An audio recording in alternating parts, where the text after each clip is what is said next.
Hey folks, one of you folks asked me to show my setup.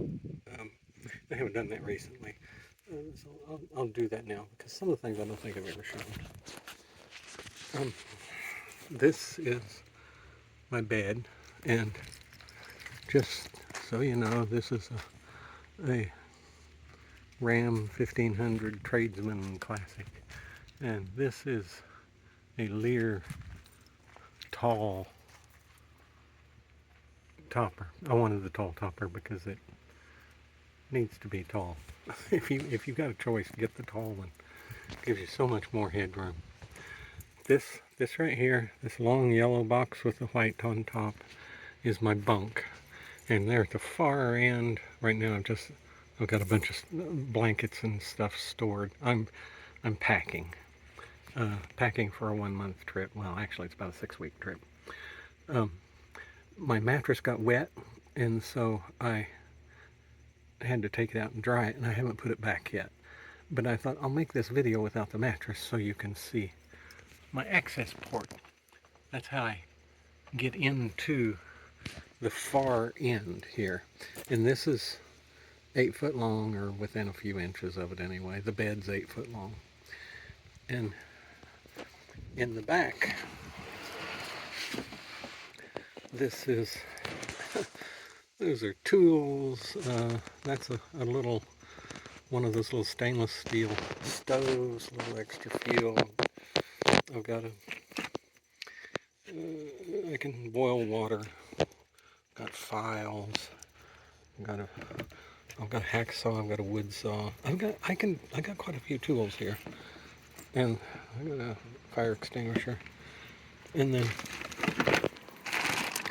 I've got some food here, ramen primarily, some rice. Um, this is most of my kitchen right here. I've got, I shouldn't say it's most of my kitchen because I've got kind of two kitchens. This is one of those canister stoves that uses this kind of fuel. It works fine. This is the smallest one I think you can get, and it's a mini gas stove. What's the name of it? Here it is. It's a Gas One GS8000. I've got a coffee pot down in here, a little percolator. I've got some of these because I've got stoves like that too. It just, cooking gear. Sometimes I'll put my little chair in there. The other part of my cook system is this small 8-inch, who makes it? I don't know. Elite Gourmet. I don't know who makes it, doesn't matter. It's an electric skillet.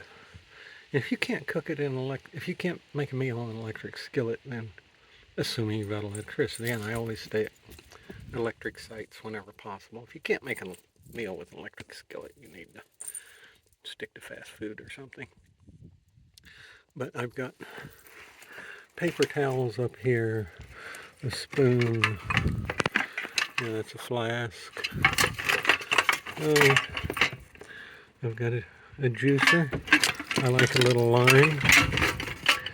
And then a calibrated shot glass. I know how much I'm poisoning myself.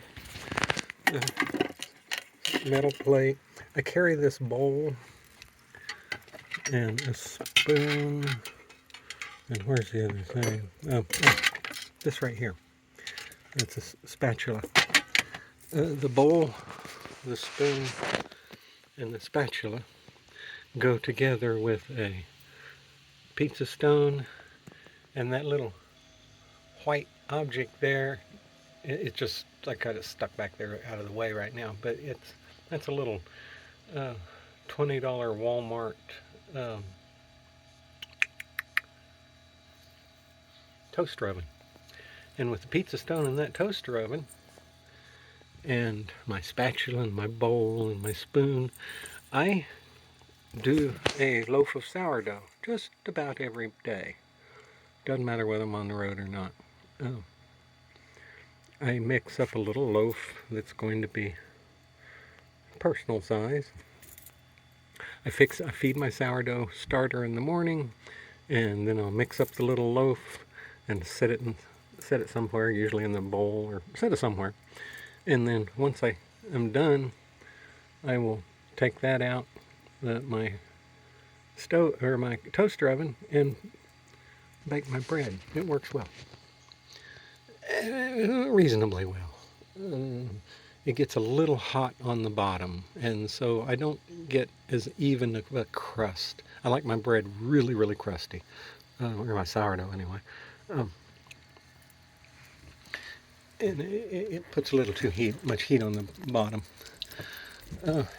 Up towards the cab, and I've got blackout curtains all the way around. Now I've got them picked up right now so that you can have a little bit of light in here and see a little better.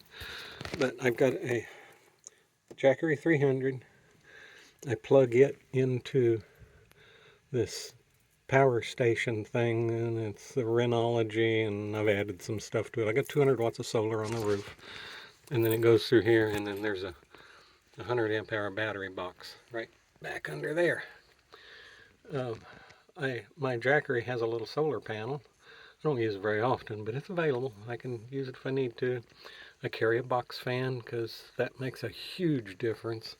And then right now, this is the tablecloth from my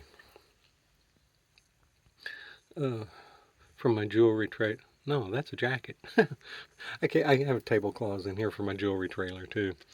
And there's cluster stuff. I'm trying to minimize the amount of stuff put there because really you want as much room as you can.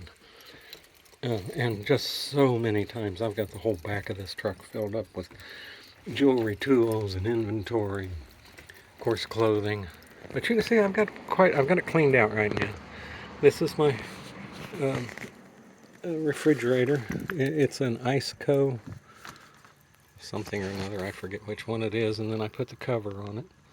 You can buy the covers for them, and it's been. I just leave it plugged in. I'm running it on solar.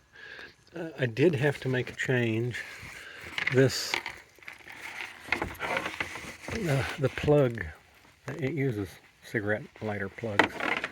The one that I had on here, it kept falling off, and my refrigerator would come unplugged. That's no good. So for storage, the front half of it is that drawer, and then I've got a little board down at the bottom underneath. You can't see it right now, but that stops it from sliding. And then I've got this trap door, and that's where I keep my electric cord and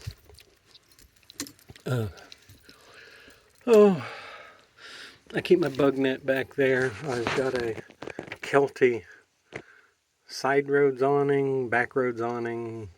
I don't know, one of them's bigger than the other, and I've got both of them. I'm not a big fan of the bigger one, but the smaller one works great for the back of the truck, for sheltering the back door. And I've got these shelves here.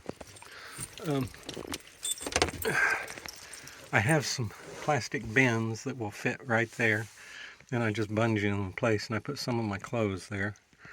And then these three little trays here, they're held in place with screws. And this is pocket stuff for things, I've got reading glasses, and there's a light. There's a little thing to hold my cell phone so that I can have it upright. I don't even know if they make this kind of, I haven't seen these air fresheners recently. Got a weather radio, a little extension cord, matches, seasoning, that sort of thing. I will probably be putting my my toothbrush and toothpaste up there. That's what I do whenever I stay in here for a long time. But if I'm just traveling, then I have a bag that's my shower bag, and I carry all that stuff in that. The rest of the stuff, I've got 3 bins down here, and they can be removed, but I don't. And yes, that's a bottle of vodka. It's cheap vodka, McCormick, and I'll show you what I do with that in a little bit. But back here I've got a a battery charger, some hardware. That's a TENS unit there. TENS units are good for sore muscles. This is more medical related. I've got I've got peroxide in there, extra reading glasses, a first aid kit, and some of the medical stuff that I want to have. Well, even I've got Aspercream here, and that doesn't even go that far away. Down underneath, I've got hardware. That's my liquor cabinet essentially. I store towels and flip-flops and things like that. This area down here, the wheel well's right there, so you don't have a lot of room. But I like extra water filters. There's a little gas stove down there. Just miscellaneous stuff. And then I put this fan in here, but I'm just not very satisfied with it. I can turn it on, but it's really noisy.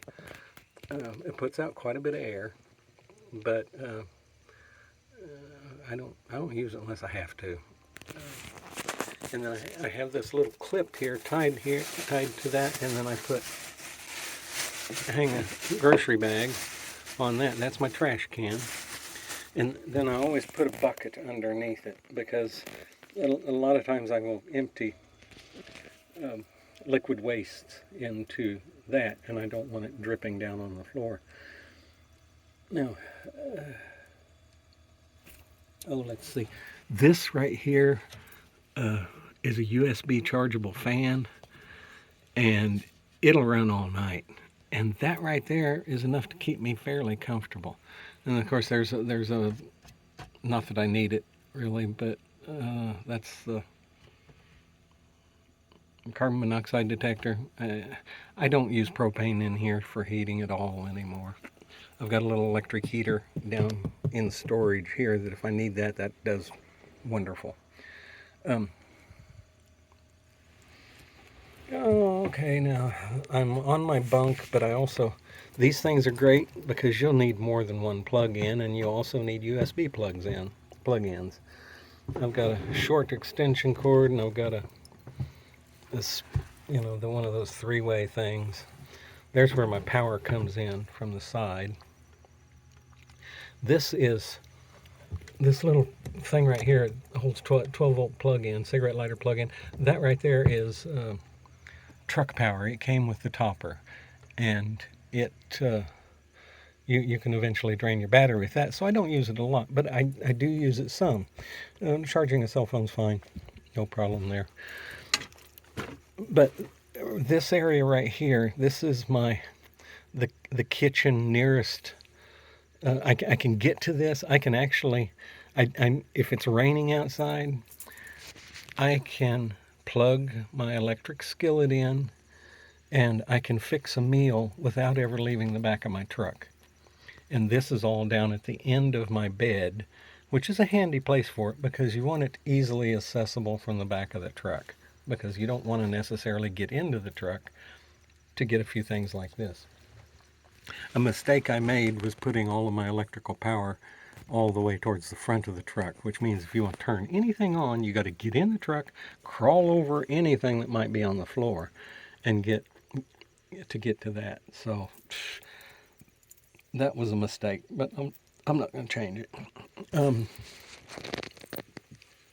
One thing I did change was I made this shelf more narrow. And the reason I did that, and you'll learn this, is here I am. I'm down on my knees now. If you get down here, if you're a young person, that may be a little different. You want to be able to turn around while you're down on your knees to go the other direction. And if you've got it too narrow in here, the way I had it, if I got turned sideways on my knees, I could get stuck because my bones were just long enough that I could wedge myself in. So I made it a little wider. This is how wide it was originally. And from there to there, that's not enough room to turn around if you're down on your knees. I added 6 inches. Now I feel like I've got a living room in here. I'm quite comfortable. I can set up a chair if I want to. I can just put a pillow down on the floor and lean back against it.